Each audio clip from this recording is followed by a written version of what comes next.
The elevator stopped with a shudder. Fourth floor. I remember the sound before the silence. A small ding. The kind that usually means nothing. That day it meant everything. My twin sister was beside me, smiling nervously, clutching the envelope from her ultrasound appointment, her first baby. I told her I'd come for moral support. I didn't know I was walking into my own execution.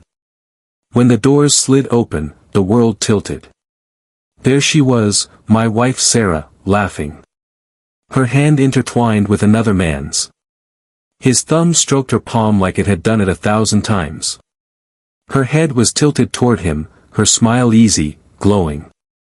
The same smile she used to give me when she still loved me. Then I saw the paper she held. Positive, it said in large, happy letters. Pregnancy test result. And then her eyes met mine. She froze. The laughter died. The man followed her gaze, and realization dawned on his face. A flash of guilt, fear, and something else. Possession. My sister gasped softly, realizing who she was looking at. But I didn't move. I didn't speak. I just watched Sarah's face crumble as the elevator doors began to close again, cutting her off like the final scene of a tragedy. That was the day I died, and the day I began rebuilding myself from the ashes. We met in college. She was the quiet one in the back row, always reading, always observing. I liked that about her, the stillness, the depth. I was drawn to her calm like a moth to a flame. Not realizing flames burn. We built a life on promises, late-night talks, shared dreams, whispered plans about houses and kids. I worked long hours at the firm. She worked part-time as a teacher. It felt solid, real, until small cracks began to show. It started with her silence, the late replies, the new perfume, the way she started locking her phone. At first, I blamed myself. Maybe I'd been too distant, too focused on work, too tired. But then I noticed how her lies were always rehearsed, too smooth, too consistent. You can always tell when someone's practiced their betrayal. One night, I pretended to sleep while she slipped out of bed to answer a call in the kitchen. Her voice was soft, almost trembling, the way people sound when they're confessing love. "I can't wait to tell him," she said. I knew then she didn't mean me. I didn't confront her. I didn't shout or cry. I simply began to prepare. Revenge is not rage. Rage burns too fast. Revenge needs patience, precision, silence. I spent weeks collecting every fragment of her double life.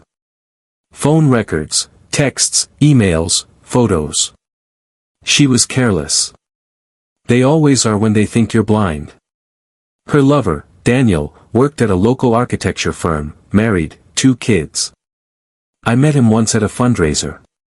He shook my hand with the same one he used to hold hers. I smiled back then, genuinely. If only he knew how closely I'd be watching him soon. I hired a private investigator, not to confirm, but to document. I wanted evidence airtight enough to shatter them both legally and socially. By the time I was done, I had enough proof to destroy 2 marriages and 2 careers. Still, I waited. Timing is everything. When Sarah thought she was pregnant, his child, not mine, she told me with tears in her eyes. "It's yours," she whispered. Her lie was a gift. I didn't interrupt. I smiled, kissed her forehead, and said, "Then let's celebrate." Over the next few weeks, I quietly transferred our joint savings into a private account, moved property ownership papers into my sister's name, and set up a trap. She believed we were applying for a joint loan for the baby. The documents she signed were divorce papers disguised under bank forms. By the time she realized, everything we owned was already gone. Then came Daniel. His wife received an anonymous email, a neat file containing photos, messages, hotel receipts, and ultrasound results. She filed for divorce within a week. His firm found out days later. He lost his job. I didn't need to lift a finger beyond that. The dominoes fell beautifully. And finally, I met Sarah again at the same hospital, same corridor, different reason. She looked hollow. The pregnancy had ended. Stress-induced miscarriage, they said. She saw me walking toward her and froze, just like that day in the elevator. I didn't mean for it to happen, she whispered, eyes glassy. I nodded. You never do. That's the problem. She reached for my hand. I let her touch the ghost of what we used to be, just for a second.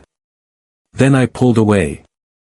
I already forgave you, I said quietly. That's why I made sure you'd never have to lie to me again. The realization hit her slow, that forgiveness was the final stage of my revenge. Because now she had nothing left to hide behind. No husband, no home, no child.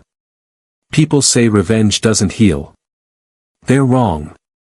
It doesn't heal the wound, but it closes it. When I think about that elevator now, I don't feel rage. I feel clarity. That single moment, the laughter, the locked hands, the test result, gave me the sharpness I'd been missing my entire life. Love blinded me. Betrayal taught me to see. And when those doors closed between us, I realized something simple. Some endings don't need forgiveness. They need silence and a perfectly timed ding.